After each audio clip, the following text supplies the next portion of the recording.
boa tarde. Estamos começando mais um programa Vida Saudável para você, telespectador do canal 22 da sua TV Mantiqueira. Estamos novamente no Amparo Maternal, dando continuidade ao nosso tema Dependência Química. Agora estamos entrevistando a doutora Rosa Marina Ávila. Ela é coordenadora da equipe de anestesia aqui do Centro de Acolhida do Amparo Maternal. Vamos estar falando vários assuntos aqui. Seria sobre efeitos diretos na gestante e no bebê, o perfil da dependente química e muitas outras coisas aqui que a doutora Rosa vai estar falando para a gente. Doutora Rosa, é um prazer estar sendo recebida aqui por vocês, prazer imenso. Vamos dar continuidade aí ao nosso assunto polêmico, né? Um polêmico aí que dá a abertura aí para muita coisa, não é mesmo? Fabio, eu agradeço que vocês tenham procurado um Amparo Maternal para que a gente possa conversar sobre um tema muito, muito complexo, muito importante e que está crescendo no mundo e no Brasil não é diferente. Dados da Organização Mundial de Saúde dão conta que existem no mundo 230 milhões de usuários de drogas. Isso dá mais ou menos 1 para cada 20 adultos. Adultos acima de 15 anos a gente considera nessa estatística. 27 milhões dos quais são dependentes químicos. Então, a dependência química, além de ser uma coisa que aparece muito no mundo inteiro, e como eu disse, no Brasil não é diferente, ela é uma doença. E como tal, ela deve ser tratada como uma outra doença qualquer. É uma doença crônica, isto é, não tem cura, e ela pode ir e vir. Isso também não é diferente nas gestantes. Nós temos dados americanos com relação às gestantes, boa parte delas, se não a totalidade das gestantes, das mulheres em idade fértil, nos Estados Unidos e também no Canadá, hoje, quase a totalidade delas, quando está grávida, precisa fazer testes rotineiros para verificar o uso das drogas. Tamanha incidência, a prevalência, a frequência do uso de drogas lá fora. No Brasil não é diferente, nós temos notado cada vez mais o afluxo de gestantes aqui para a nossa casa, seja no pronto-socorro, na hora de dar à luz, seja no nosso centro de acolhida, são pessoas que não têm, em geral, aonde ficar, aonde morar, seja pela dependência, seja porque estão fugindo da violência doméstica e da violência social. Esse afluxo tem aumentado de tal maneira que no último ano nós atendemos quase 100 mulheres grávidas, usuárias de múltiplas drogas. A idade média dessas gestantes é de 25 anos, quase a totalidade delas está desempregada, quase a totalidade delas pertence à classe C, D e E, mas nós temos algumas pacientes que têm curso superior, inclusive jornalistas, que vêm de outros países da América Latina, que falam outras línguas e que foram acometidas pela doença da dependência química. Só fazendo um parênteses, acredito que essa variação de nível cultural depende muito também do tipo de droga, né? Existem drogas mais baratas, de mais fácil acesso, e outras mais caras. É nisso, porque a droga, ela infelizmente, ela afeta aí todos os públicos, né? Não existe raça definida, não existe cor, não existe... O que existe hoje em dia... O tipo de droga consumida. Exato. Não é? É também o acesso ao tratamento. Então, existem hoje iniciativas pontuais do governo, do poder público, para tentar tratar a dependência química que atingiu classes sociais mais desfavorecidas e que não tem possibilidade financeira de fazer um afastamento voluntário ou involuntário do uso dessas drogas. Isso é fato. Muito bem.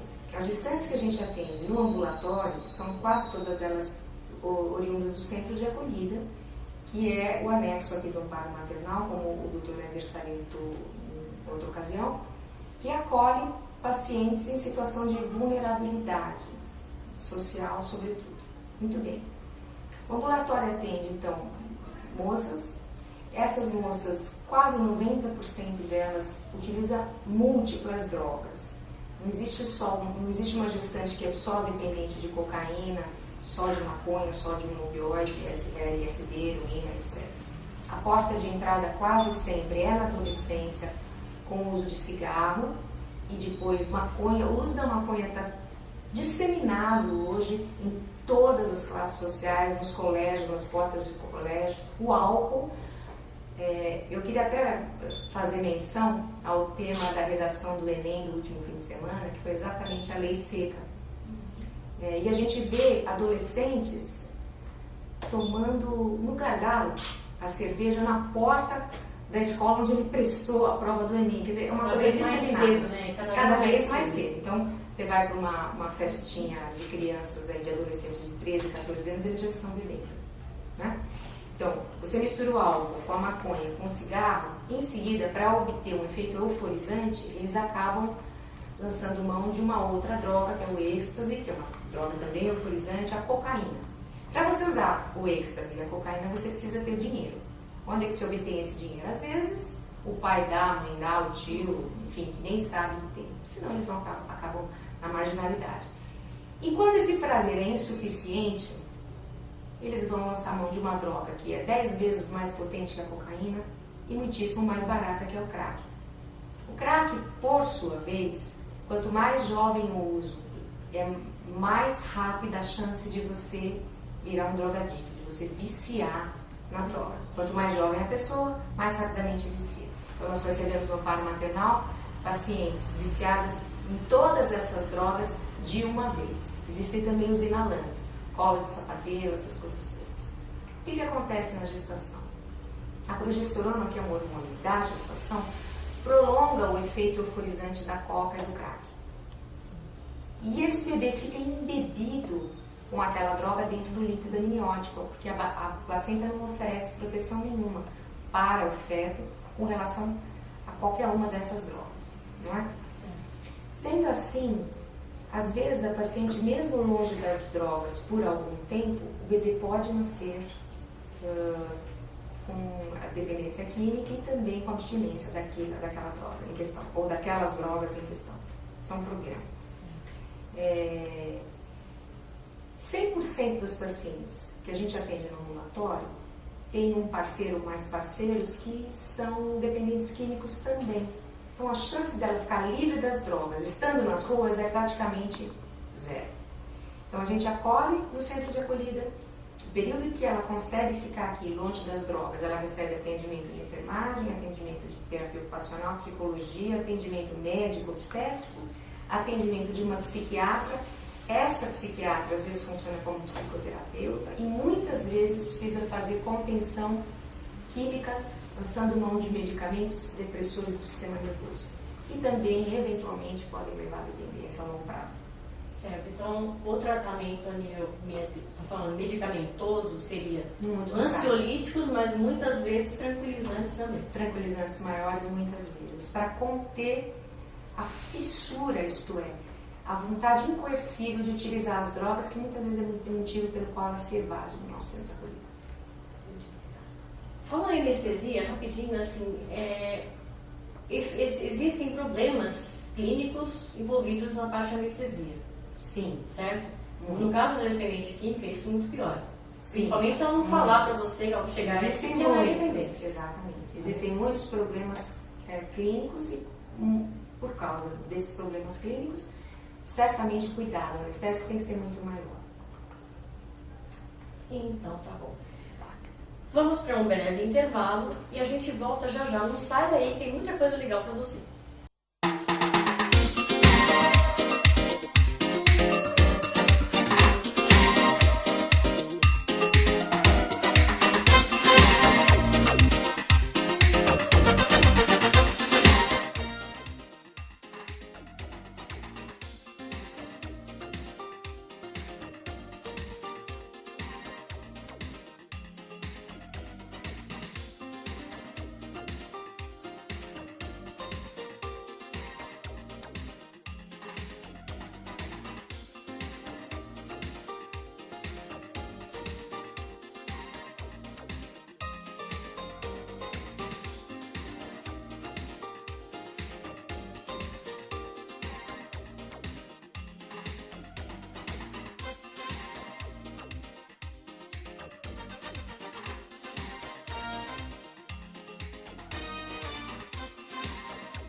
Olá pessoal, estamos voltando aqui novamente com a nossa entrevista no Amparo Maternal. Você que chegou agora, estamos falando sobre dependência química. Voltamos novamente aqui com o Dr. Éder Viana. Dr. Éder, vamos falar mais um pouco aqui, falando aqui qual é a média de idade e o perfil dessas gestantes dependentes químicas. A maioria delas tem que faixa de idade? Olha, a nossa gestante é jovem e assim, existe um perfil muito característico no início das drogas. Então, geralmente, já na adolescência ou na pré-adolescência, são meninas que começam com a utilização de drogas lícitas. Seriam drogas lícitas.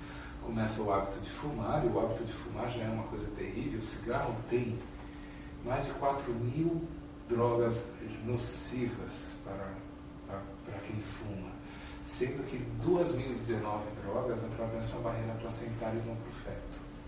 Causa restrição de crescimento, causa alterações importantes. E o que acontece? Depois ela passa para o álcool, que também é socialmente aceitável, até chegar e depois para drogas maiores. Cocaína, crack, maconha e aí por diante. E geralmente o que ela faz? Ela faz desde muito jovem, já nessa adolescência, e hoje a gente considera a gestante adolescente até mais ou menos 19 anos, quando a gente tem todo esse biotipo, esse físico formado, ela já está consumindo, ela já está fazendo multiuso. O que é muito grave, porque o álcool hoje é responsável por uma síndrome que a gente chama síndrome alcoólica fetal, que é uma síndrome muito grave, a gente não sabe a incidência. Hoje a síndrome alcoólica fetal não é um problema só nosso, mas é um problema mundial, e que estão fazendo vários estudos para tentar chegar em algum ponto.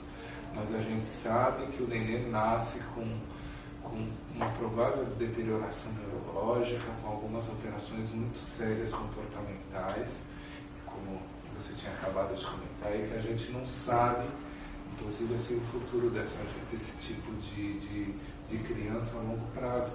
E esses são os estudos que estão sendo feitos agora para tentar ver até que ponto esse comprometimento chega e é grave. Agora, por exemplo, a cocaína. A cocaína é uma droga que simula uma patologia muito grave da obstetrícia, que é a pré-eclâmpsia.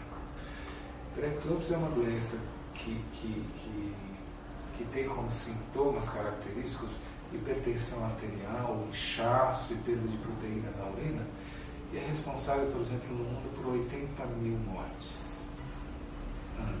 Então é uma doença grave e que dá uma síndrome que é muito parecida com a síndrome da paciente que chega com cocaína. Muitas chegam aqui na nossa admissão e a gente demora muito para fazer o diagnóstico diferencial. A gente não sabe se ela está tendo uma pré-eclâmpsia ou se ela está tendo uma síndrome, uma overdose de uso de drogas, o que é muito grave.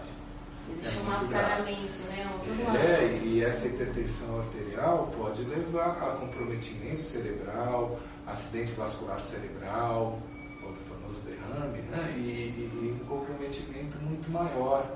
Inclusive a incidência de uma patologia que é o descolamento prematuro de placenta nesse tipo de paciente é muito alta. Outra preocupação, e foi assim que a gente tentou fazer um trabalho profissional, é que essas pacientes elas acabam trocando o alimento pela droga.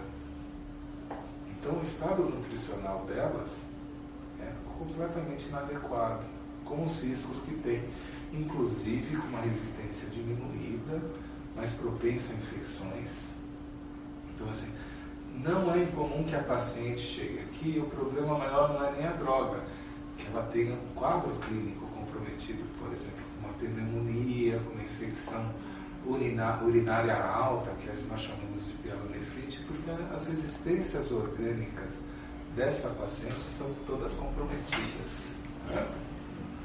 E qual, assim, a partir de quando que dá, por exemplo, a gestante, ela chega aqui, muitas vezes ela chega, acredito eu, que por causa do uso da droga, ela vai se dar conta que está grávida depois de um bom tempo. Nem sempre ela no começo, ela já se dá conta até pelos efeitos da droga. Ela não sabe se é gravidez, se não é, nem isso, muitas vezes deve confundir.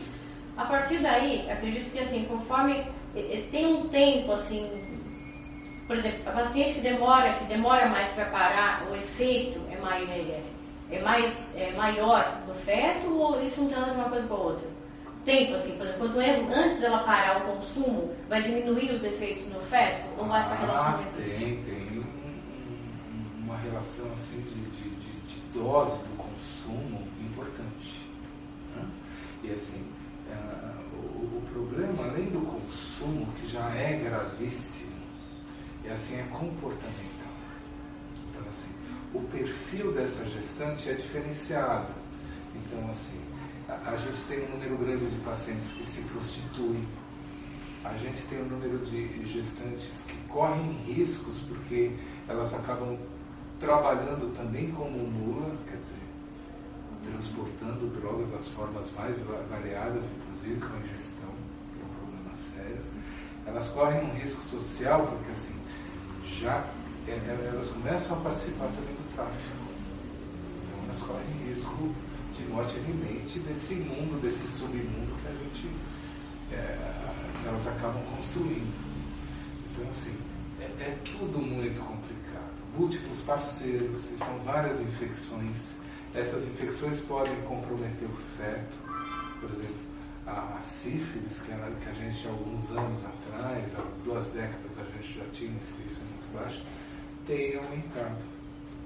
E a sífilis é uma doença que pode levar até a loucura, né? Pelo comprometimento neurológico. Então, assim, a criança que nasce de uma mãe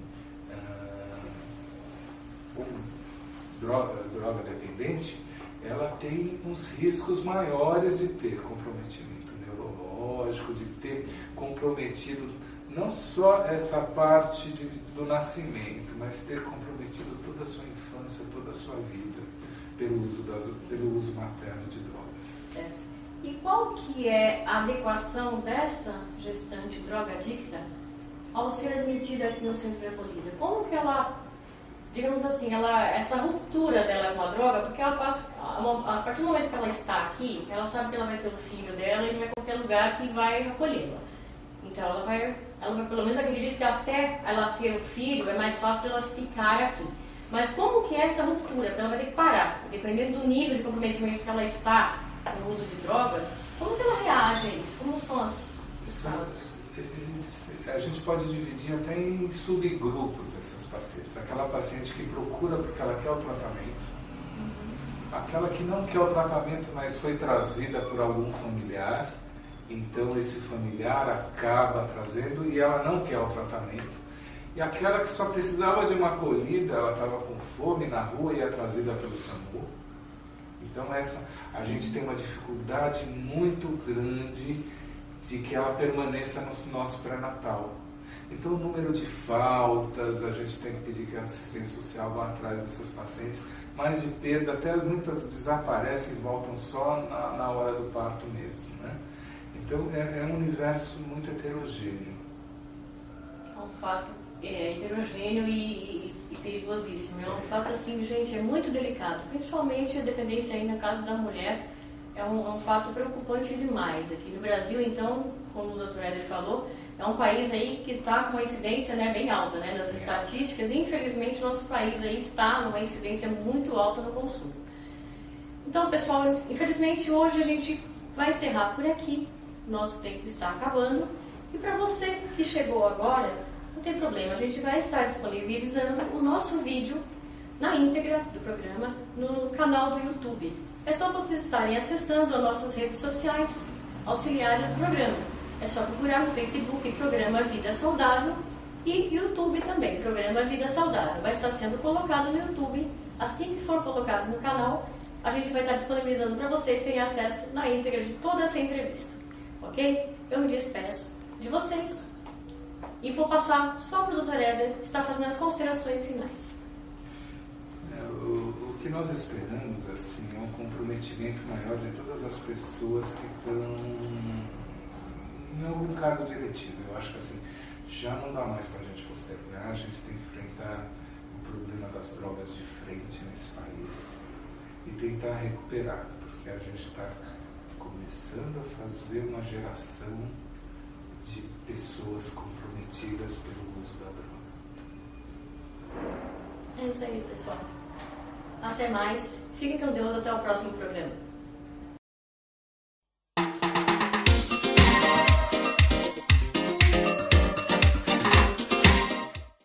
Estamos agora com uma das beneficiárias do programa Acolhida, aqui do Centro de Acolhida do Amparo Maternal.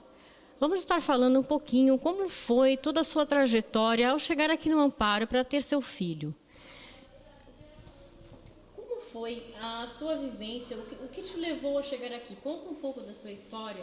Como foi? Um pouco da minha história é assim, eu venho já com a dependência química durante muitos anos, né? Desde os 11 anos venho utilizando drogas e pela gravidez, por eu resolver parar, eu vim para cá, porque eu já conhecia aqui antes, que eu tive uma filha aqui há alguns anos atrás, e por ter recaído de novo com as drogas, agora eu voltei para poder estar firme agora, que agora eu estou bem.